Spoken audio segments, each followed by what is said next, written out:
everybody, welcome to the German League Tuning YouTube channel. My name is Brad, and I'm super stoked for this video because we are going to pick up an exhaust for the GTI. I've been running the factory cutback exhaust since I got the car.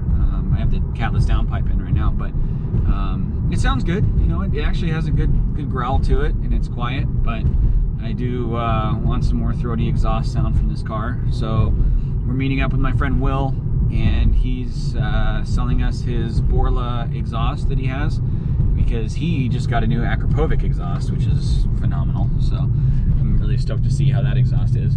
But yeah, we're going to meet up with him right now to pick that up, and I think I might be able to talk him into doing a little ride along with us and actually have him drive the car because it's on E54 right now.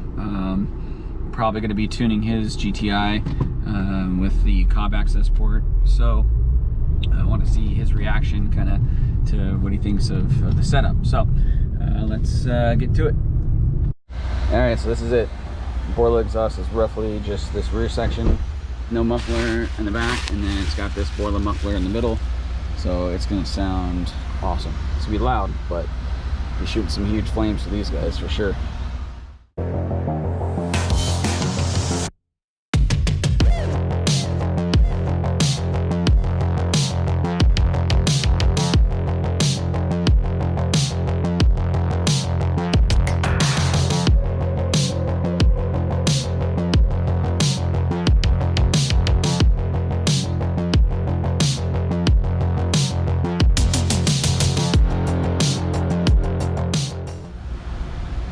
Yeah, your car puts mine to shame right now. Yeah, mine looks so bad, dude, with the messed up front end. And it's fun dude, this to see is so awesome. Like that though, because like it reminds me of how far like this car's come since I've had it, you know? Dude, for sure. All right, guys, this is Will. Sorry, there we go. Oh shit. Yeah, he owns this badass ride here. You want to talk about it real quick? It's just the Mark 6 Autobahn GTI I've had for 5 years now, and just been adding to it ever since. Doesn't leave the garage much anymore, but yeah, you know, it's fun. I take it out every now and then.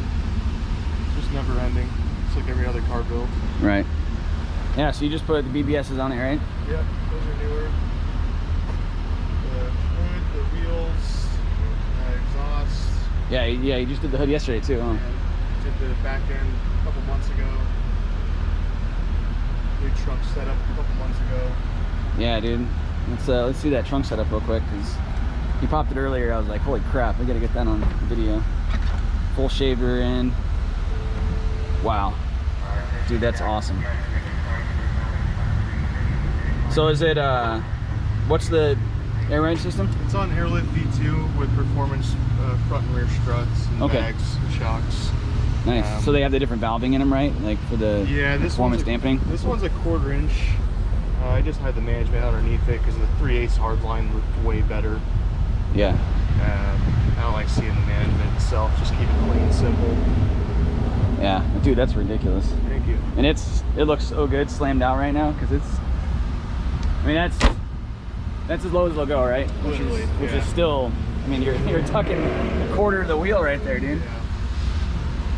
Well, that's stock height, so you can see stock height compared to it's completely lowered on bags, which is phenomenal.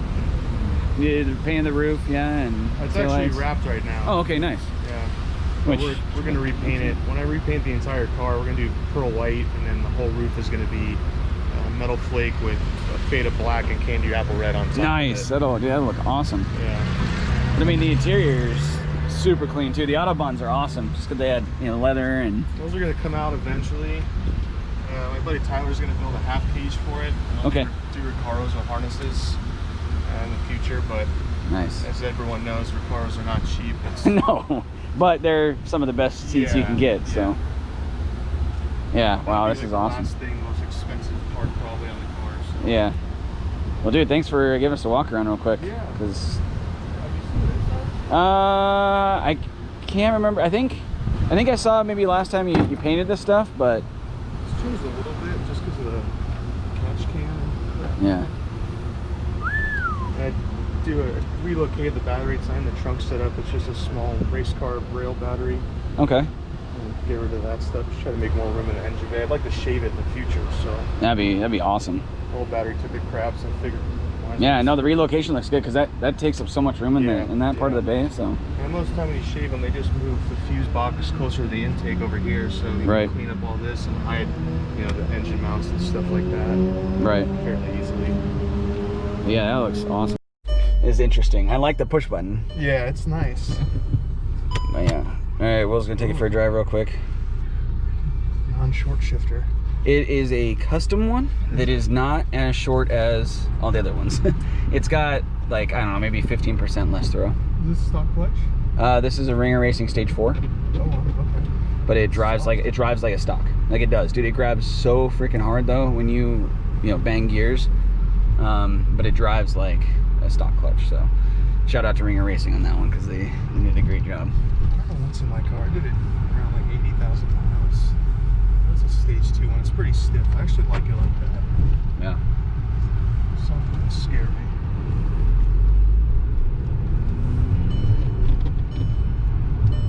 Definitely grabs. Yeah. I mean, it's the engagement's really nice, but when it grabs hard. Yeah. So yeah, it's cool.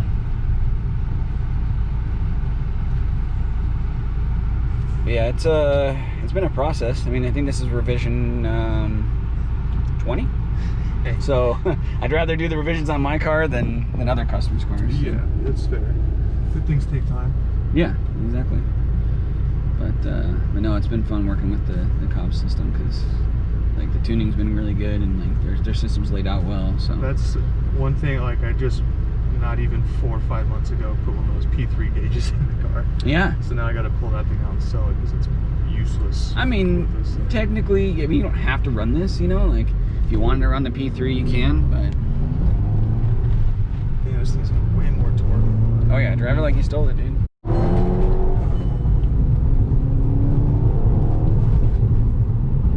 Smooth. Yeah.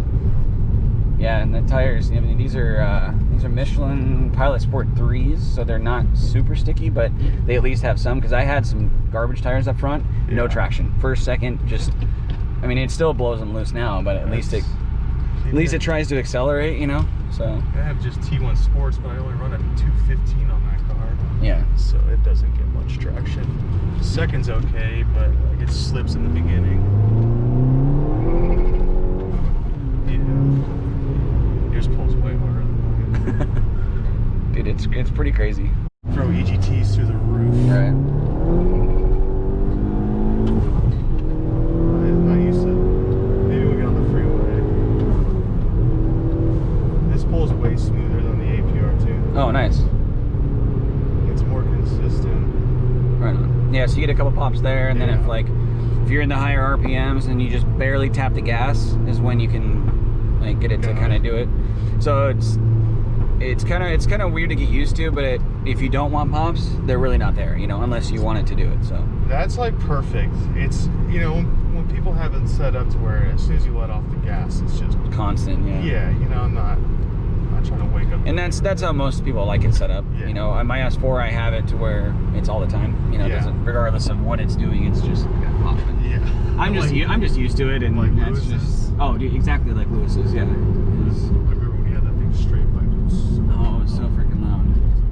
Yeah, our buddy Lewis has the Molly Yellow, which I've done a few videos on. So I mean, you guys may have seen it before, but if you haven't, go check it out. Yeah, I'll put the link right here. I'll put it up in there because that car is ridiculous. Yeah, that thing is so cool. All of them. All these guys have cool V5s.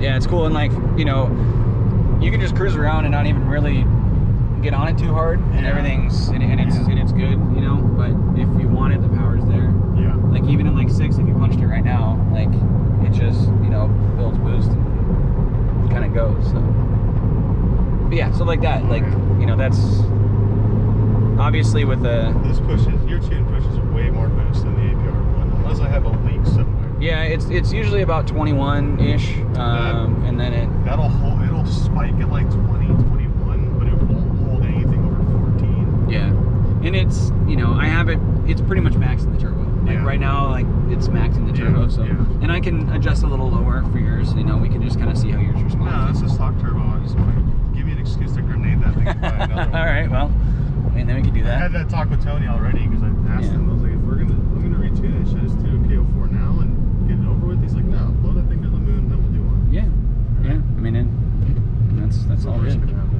And even I started looking at, you know, bottom end and top end for the car. It's not unreachable. Yeah, you do some integrated engineering or, you know, one of those brands, and I gotta try this for the first time. yeah, just keep.